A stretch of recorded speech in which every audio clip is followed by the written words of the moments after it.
There's no need to complicate things. Let's stick to the basics. We both know what we want. Let's just keep it simple. Corona Davis Diop here with filmmaker Damien Selby. How you say Swaby. Swaby? Swaby. Swaby. Sorry. Damien Swaby. No, I'm Yeah. sorry. No, And I if should you have said because everyone says Swaby, so it's fine. and if you guys can hear, this man has a fabulous accent. I love it. UK, London. I'm loving it. He's drinking his tea. I am indeed. I heard a lot about you. I read about your work. I did some research, of course. And Oh, thank you. can you tell me a little bit about one of your projects? Certainly. Well, my last project was shot in New York in Bed-Stuy, and Okay. that was about a place called Art Shack. It's a it's a brilliant cafe slash art studio where everyone's welcome, everyone's invited, and you can do literally art there, paintings. You can do sculpture. You can just sit and read one of the books about photography or something like that. And it's a Okay. collaborative space where people can come along to meet and work together, and it's for everyone. So it's basically an anti-racist, anti-bigotry place where everyone can come along and everyone can collaborate, contribute, and excel as artists. So I made a short documentary about that, and that's something that I agree with, and it's close to my heart. That's one of the main reasons why I spoke to the people at Art Shack to make the documentary, because I want to do more things that are reflective of me now rather than reflective of what I was doing in the past. So not everything I did in the past was something I didn't want to do. I don't disagree with. I've done documentaries about gentrification. I've done documentaries about mental health, and I've done documentaries about the LGBT community. I've also Okay. done narrative stuff with probably our in England the most prestigious drama school in England, RADA, and I've directed something there. But as of late, I've been doing a lot of corporate work, lot of corporate videos for the last few years. That's about to change for sure. I need to. My friend Deli, who runs the National Institute for African Studies here Hmm. in Holborn Circus, which is basically the centre of London, he framed it best when he said, Damien, you're becoming someone who offers a surface as a video producer rather than being what you are, which is an artist. So I'm Yes. trying to get back on track to being an artist and doing things that are artistic and closer to my heart than generic talking heads that nobody Yes. watches. I can dig it. I get what you're saying. So tell me, okay, so let me start by asking you, how long have you been doing this? Oh gosh, I've been doing this for a while now.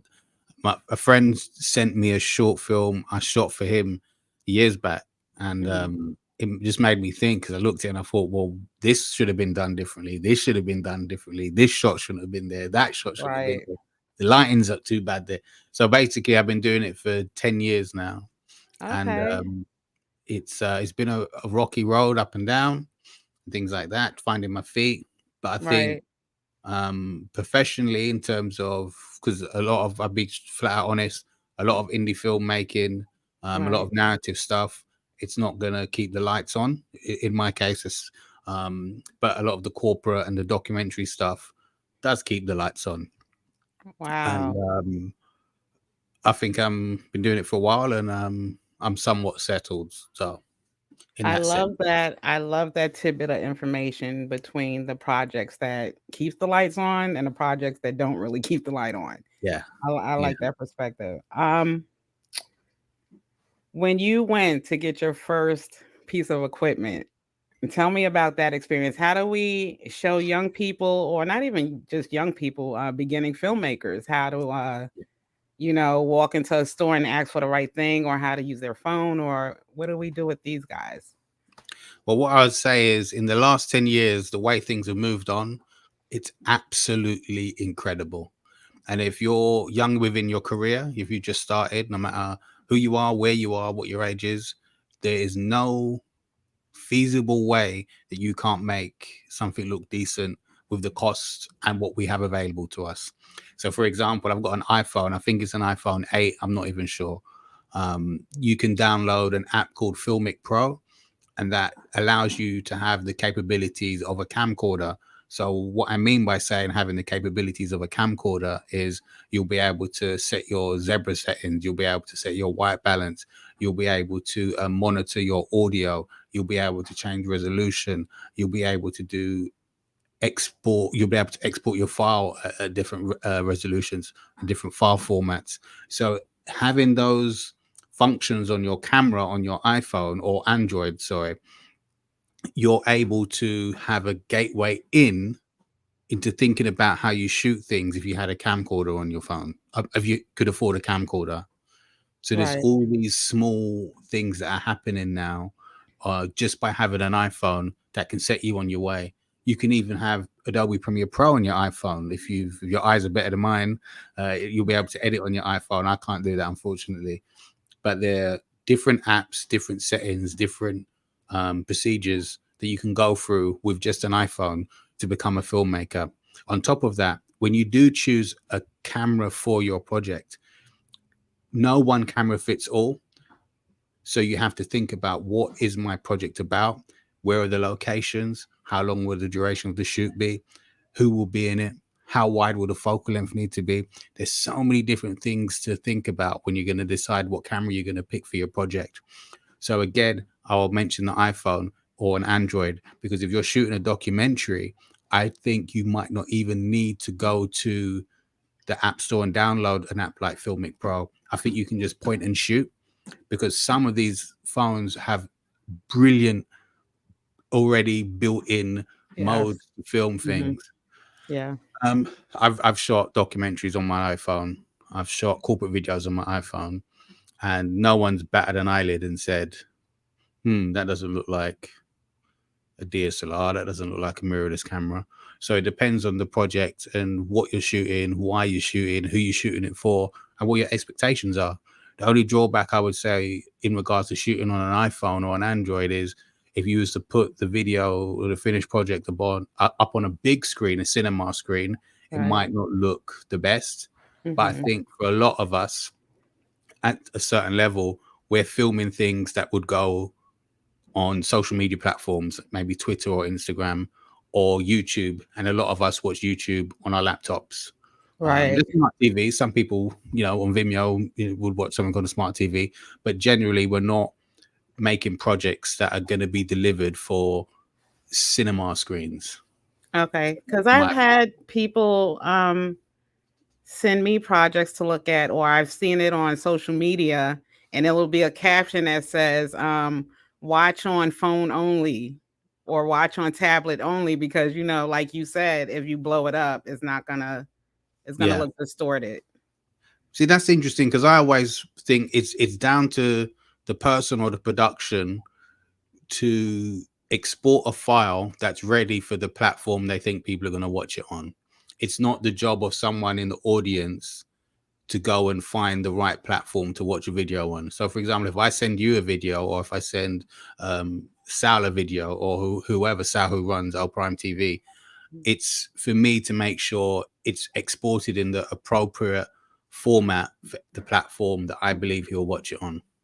Right. So if Okay. you open up the video on your phone, I shouldn't have a caption on it saying, please watch on an Apple TV, or please watch on your MacBook Pro, or Right. whatever. But that's I'm not knocking anyone for doing it, but that's Hmm. a personal choice that I believe in.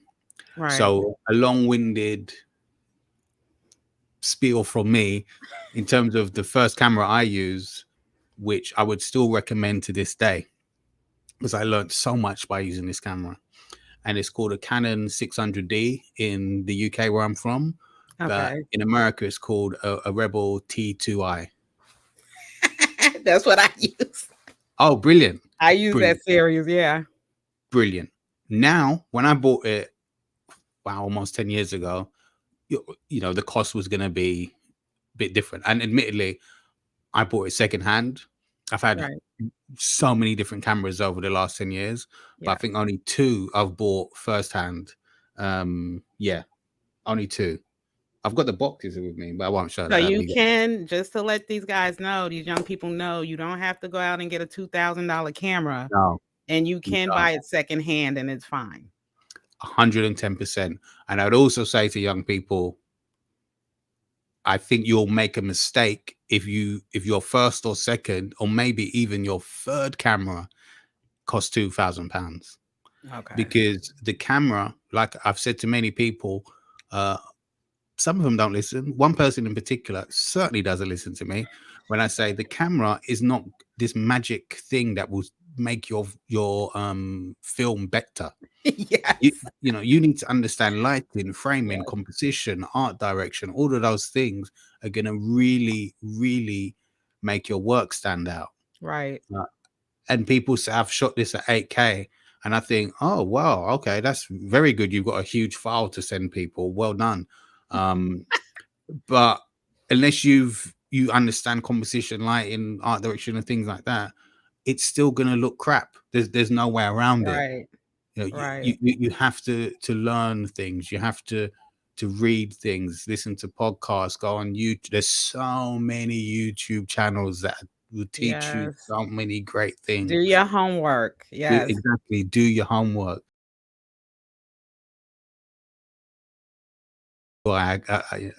Camera. That's what I did. I just thought, well, okay, I've got this camera. Let me test and see how it works. And I did a series of monologues because I thought, well, I can't afford to pay loads of actors. I can't afford locations.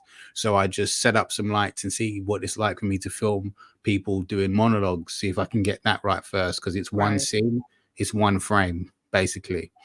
And I would shoot those, and it worked so well. I learned so much about composition. I can't um, put it into words what that purchase did for me. And with Canon, straight from, in my opinion, straight from the time you press record using a Hmm. DSLR like the Canon 600D, the color science within the camera is going to help you give you a good image. Okay. It leans towards a cinematic image, in my opinion, if you do the right things, as I said, the lighting, the art direction, and Yes, I was sir. I Mhm. was really, really happy, and I'd advise any person that is getting into film now to go on eBay, go on Amazon, and some of the key factors that you'll have with that camera is the fact that the memory life, sorry, the battery life Mhm. is decent, in my opinion. Right. If you get a Blackmagic Pocket Cinema camera, you're going to need to buy 75 batteries because it just Thanks, gobbles. Damien. It That's what I gobbles. just got. So thank you for Oh, that. which one did you get? I'm learning how to use it. The one you just said. The The Blackmagic Pocket Cinema camera? Yeah, Is it the 4K or the original or? 4. Yeah. Okay.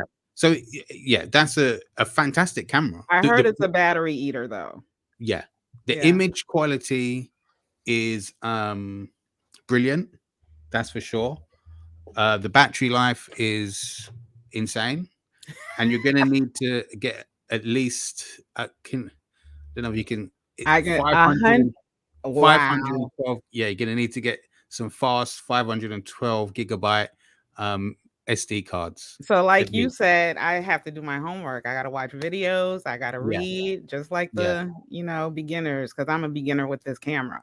yeah. I- So, just to reiterate, there is no excuse for with the technology and the tools we have today. There is no no excuse. And excuse. we're talking filmmaking, writing books, like Yeah, there's no excuse to not do anything. Um, Second, the first camera you can use your phone, and you yeah, mentioned Film Pro, yeah. Filmic Pro app. Filmic Pro. Okay. And there's gonna be Filmic Pro is quite big in the iPhone smartphone film community, Hmm. but I can't remember some of the some of the other apps, but there are kind of rivals of Filmic Pro. Okay. So someone might use Filmic Pro, and someone else might Filmic Pro is actually awesome. Yeah, because I yeah, used it in the beginning also. exactly. So, yeah, if you don't There's- have a camera, you can hit that 4K. I think it even has 8K now, I think. wow, yeah. It updated. There's And so many okay. options. All right. You're awesome, Damien. Thank Oh you. yeah, And thank you. so then you went up from the phone to the T1 Rebel, that I series. sorry, I wasn't completely clear Okay. because I went from borrowing uh a Canon, no, a Canon XF305, Okay. which is one of those big camcorders. No, Okay. sorry, let me go straight. So I went from a Sony Z1, which in Okay. terms of indie filmmaking is a revolutionary camera. And the reason why it's revolutionary is because it was an affordable camera Okay. that people like Mark Duplass, indie filmmakers like that, Mhm. would be interested in using. So I went from that, and the funny thing about that is we've got SD cards now, we've got all kinds of memory cards and everything like that. But with that camera, when you wanted, it used mini DV tapes. Mhm. So if you wanted to edit the footage, you had to put it through basically this thing like a digitizer. Right. You would do that in real time. So, for example, I filmed a wedding, one of my first jobs, and it was like 3 or 4 hours worth of footage, and I had to digitize that. It took 3 to 4 hours, and I remember you know, those days. yeah, and it's yeah, it wasn't, and the picture profile. I think the color space was 4:2. It may have been 400, but I think it was 422, 1080p. There's a lot of restrictions. It was terrible in low light.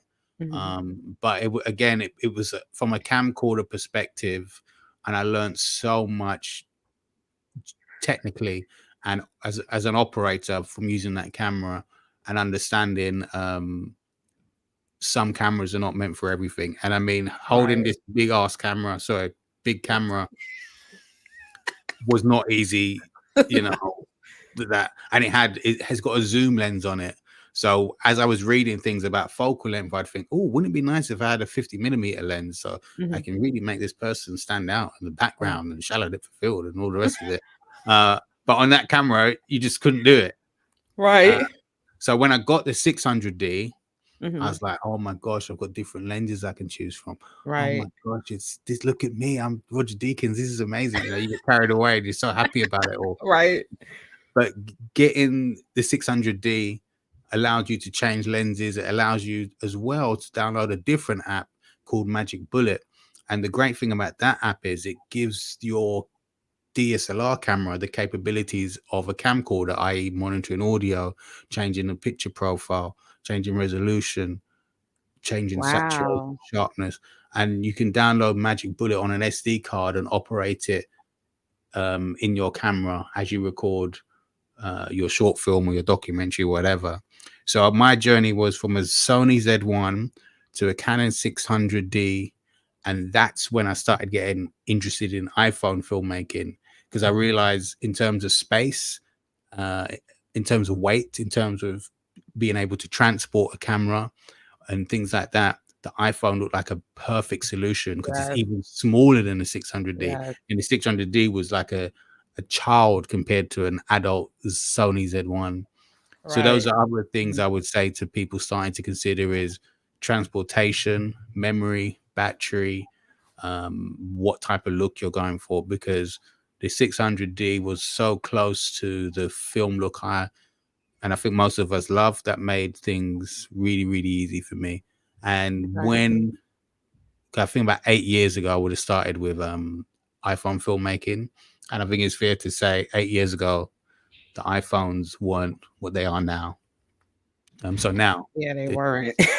yeah, yeah. I have friends whose iPhones take better pictures and video than, a regular camera. So it's insane how far we've come ahead.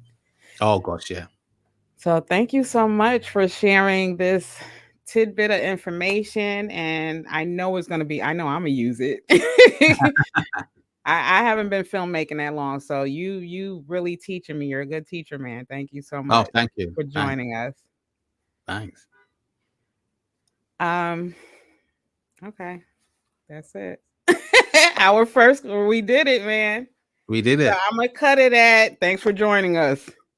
Okay, sure. Do you need anything else for me to say about the cameras or anything? I mean, I could speak all day about Yeah, we cameras. actually, if you have time, I said Sal said we could keep talking, like make another one. Yeah, sure. I've got time. Okay, so let me pause this. Okay, guys, I'm back with part two of picking a camera, and we're going to go into a little more detail with Damien about, picture quality and, the points, the things we need in these cameras that we're picking, to make your work look great. So we were discussing the Canon D before I asked you to hold it Yeah. because I'm a big Canon fan, and I'm sure we have a lot of Canon fans out here. Tell us about the 600D, the one that you started with. Well, I love the camera because I repeat what I said earlier to you now on the podcast, because I feel sometimes there's gatekeepers in the UK that don't want certain people to maybe move in a progressive direction that will be Yes. fulfilling for the individual. So you're out of it all.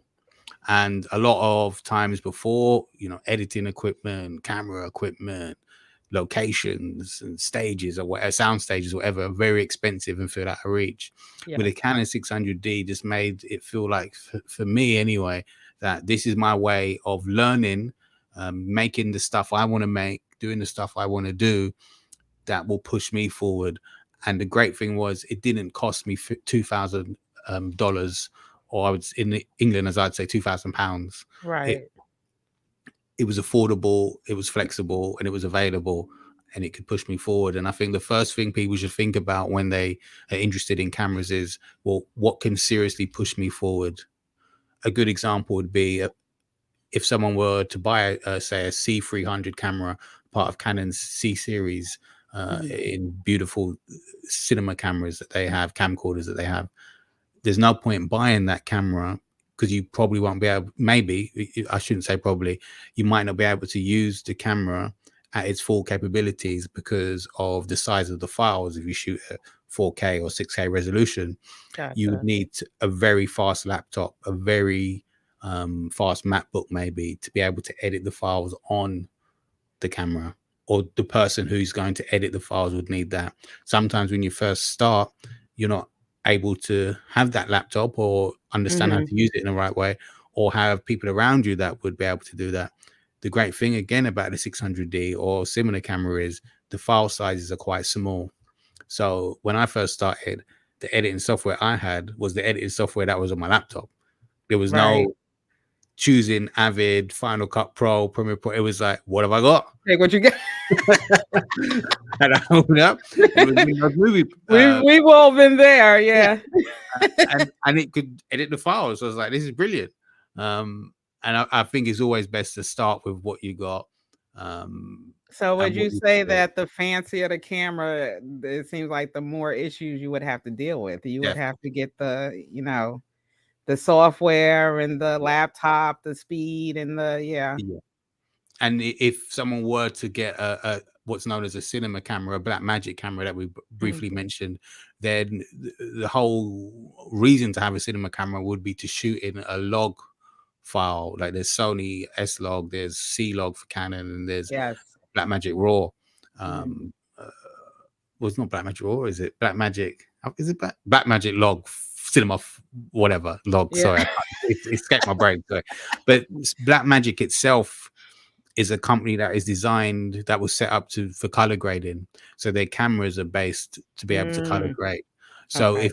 if someone is struggling or doesn't have the awareness to color grade correctly, Right. that might not be the first camera for someone to get, because you'll be spending a lot of money on a cinema camera that has a dynamic range, very large dynamic range for you to color grade. But if you Mhm. have a lack of understanding of color grading, you've basically just wasted your money. Right. You're better Agreed. off Yeah. getting a camera with better battery life, better memory, and Mhm. then as your skills become better, you can get a Blackmagic Pocket Cinema camera, and you can color grade and get some beautiful cinematic Right. images.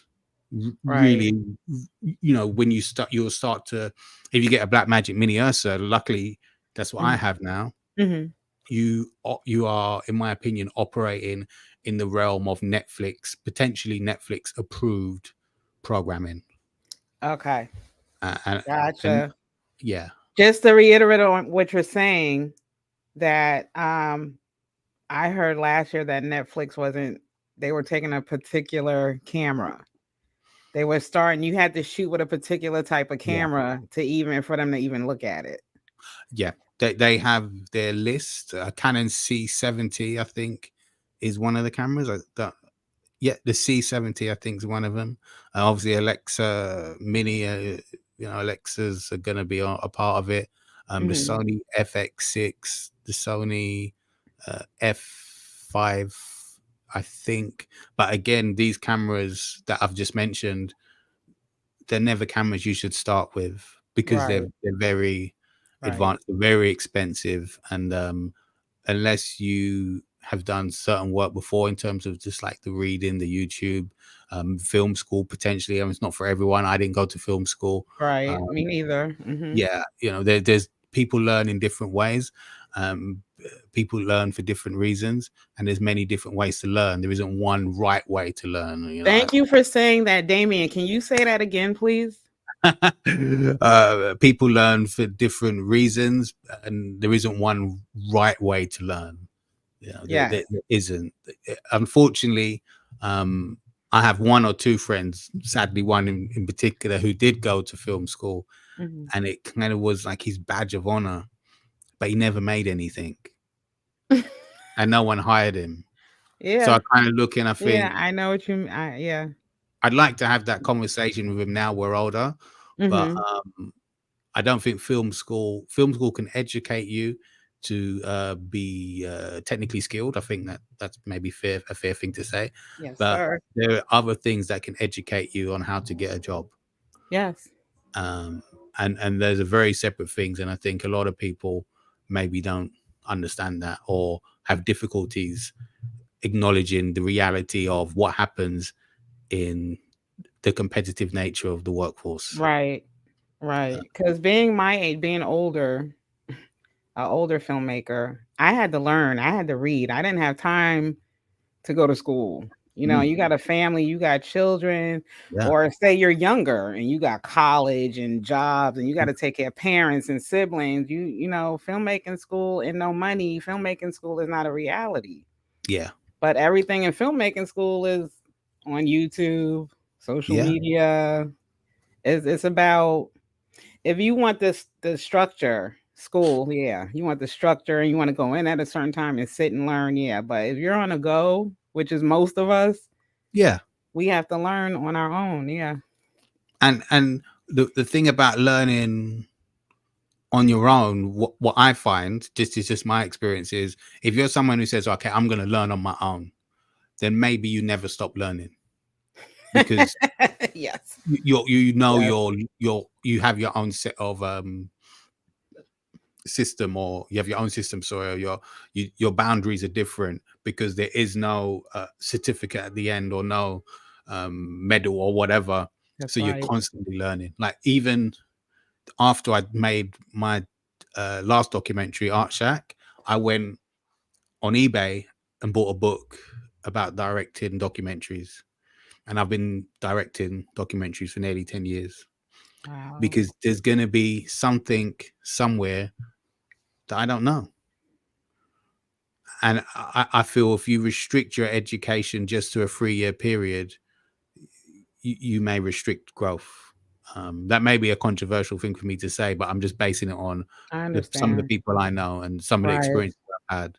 right. Um, so that's the deal with that. And with the cameras, to go back to the cinema cameras and the camcorders and the iPhone filmmaking that I mentioned before, in terms of getting that image that you want, I would really suggest that people really think about the science and the theories behind creating an image, because I say it again, I said it in part one, I said it in part two.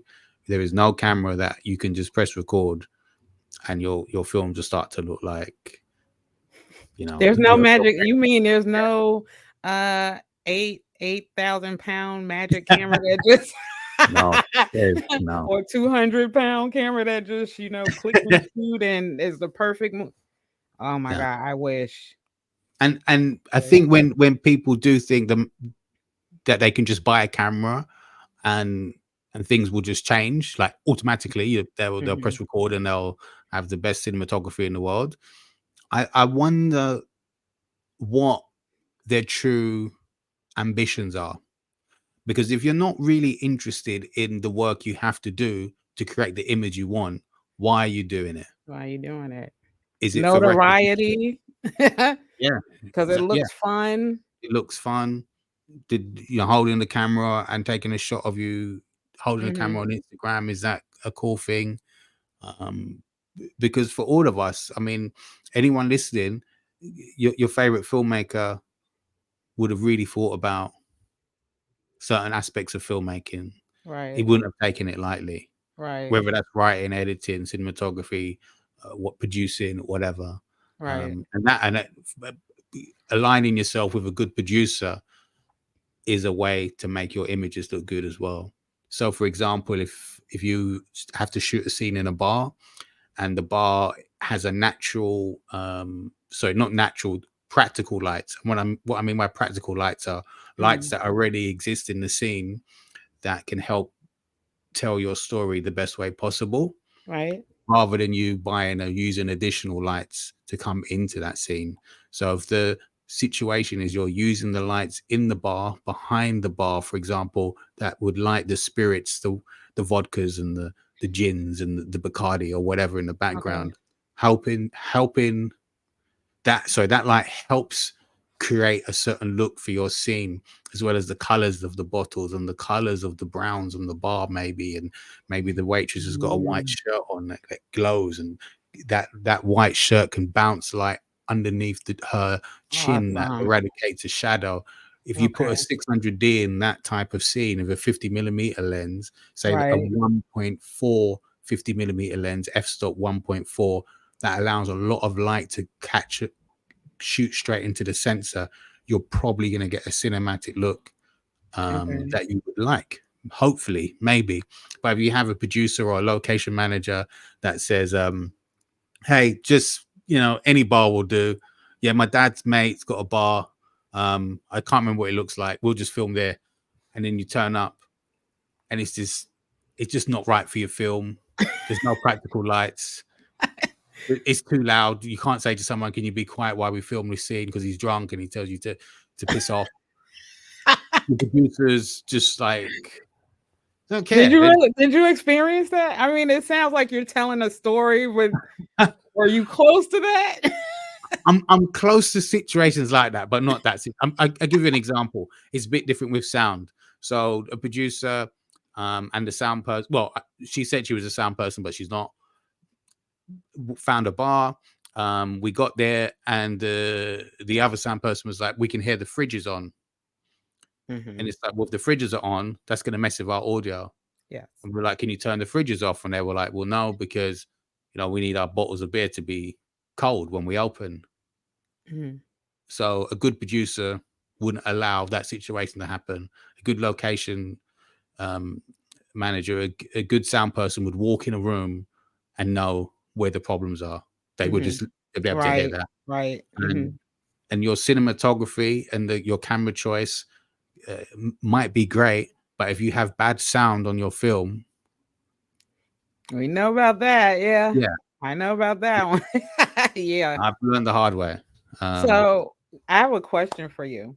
So sure. um what was your head hitter year? Like what year like slapped you and woke you up about filmmaking and you're like, what did I do? Was it your first year, your second year? Because I think Wow. it was my second or third year. I was like, what the hell did I decide to do? I, I think it was the first year because I tried to make a film that went horribly wrong. People let me down. Mhm. I didn't understand some like kit, the tech spec of things, like what type of laptop I need. I didn't understand sound. Um, Yes. I didn't really understand shooting at a flat picture profile to color grade. I didn't. So there was a lot of things I didn't understand, and a lot of people let me down, and that really made me think. Well, I'm not going to stop, but admittedly, I'm going to wake up. Yes. Yeah, yeah. Yes. In the harsh, cold truth, Mhm. because it just wasn't. it was Right. brutal. And I realized it's Yeah. like, well, I haven't got much money to spend, and Mhm. I really can't afford to waste any more money. I mean, I Same literally, boat. Yeah, most indie yeah, filmmakers, yes. yeah. Mhm. You know, I can't. I was working in the evenings. Right. I just for peanuts. So if I can't work in the evenings and spend my day wasting the money, the little money I've earned Mhm. on filmmaking, so I had to quickly change things around. Figure it out, yeah. Yeah, and it wasn't just figuring myself out. Mhm. I think a lot of us, what we need to do is figure out the space around us. So if I'm making something that is a dialogue driven piece, for example, a dialogue driven Okay. film, Right. if everyone around me and the culture of filmmaking around me and the culture of the society I'm in doesn't appreciate dialogue driven film at an indie level, let alone a commercial level, um, then I have to reevaluate how I'm going to do it, why I'm going to do it, where I'm Wow. going to do it. Okay. Okay. Otherwise, I'm literally just shooting myself in the foot. Yeah. So Yeah. there's loads of those type of things in the first year. I really had to consider, and I think everyone should consider that. You know, it's not just necessarily about you; it's Mhm. about where you are and what's around you. Right. Right. When I moved up here, I moved to New Jersey from predominantly black city, Atlanta. And I came from New York City, where it's, a nice melting pot. Yeah, So when I moved where I am now in Hunterdon County, it was different. It was less of me, it was less black people, yeah, and um the cool part is I'm like, how am I gonna fit in? I'm like one of the only people that work where I work, and I'm the only black oh person and god, this and that. Are yeah, they gonna like me? Like you go to school, you're a kid, you don't know who's gonna accept you or not. And what's awesome is when I started doing casting calls and filming, and this is just to tell you and whoever's watching that there's artists everywhere. We're everywhere. It doesn't yeah, matter where you live, where you move, where you go. Like you said, use what's around you. mm, There's art yeah, everywhere. So when you said that, that just rung a bell in my head. Yeah, is look at your surroundings. You're right. yeah. Look at your surround. I'm glad Mhm. that you found some artists around you because Yeah. it could have been very isolating for you. Yeah. Yeah. We artists usually find each other.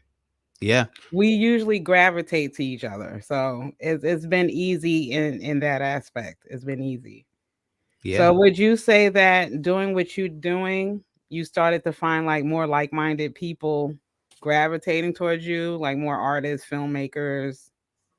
Completely. Completely. I mean, even today, there's a film festival I wanted to interview on my podcast, the guy who runs it. And basically, we were speaking on the phone. We got on really well. And he has a cinema space. And he said, you can film the podcast for us at the cinema space. And, feel free to use the space for your projects or what you want to do in the future. Right. So, by me connecting to a local film festival, and speaking to the guy, not only am I going to be able to record my podcast, I've got a space I can potentially use to interview other people, to speak to editors, to have a location to shoot a film, Mhm. uh, to shoot interviews for a documentary, things like that. It's brilliant. Making my documentary, The People of Brixton. I sent that to Mhm. Sal, who runs a Prime TV, who we both know. Right. He he's put that out on his platform. So I've spoken to Sal loads of times. My Mhm. podcast as a whole allows me to speak to other people. Some of the people I spoke to, I've gone and worked with in New York, and Santa Barbara. So doing the right things, but honestly, I think people need to be honest with themselves. Are you doing the right things? Are you pushing yourself? Are you committed to doing the stuff that's maybe boring or not as glamorous as you are committed to doing the stuff that is glamorous and exciting? Right. And if you can answer those questions honestly, I genuinely believe it can help you move forward, and moving forward is connected to being connected to some of the right people that you can gel with and work with and be artistic with and enjoy being creatives with. That's my take on it. And then, like I say, in the first year, I generally wasn't doing the right things, Mhm. and I didn't know anyone. But you learned, right? Yeah, 2 years later, yeah, you learned. I learned. And I'm gonna end on that because that advice and that was beautiful the way you ended that. So I'm gonna leave that, and you guys play that 10 times over and over again. You know, that was great advice. Damien, thank you so much. And as promised, I will be out there to visit. We Great. should think about doing a half UK, half American documentary comparison type thing. That would be I love beautiful. the I would sound of that. love to work with you. I really would. I'd love to Um, work with you. Thank you for sharing some insights and some, thoughtful suggestions and tips on camera picking and, lighting, and hope to I'm sorry, hope to talk to you again soon. Definitely, we will do. Thanks so Bye. much. I really appreciate your time.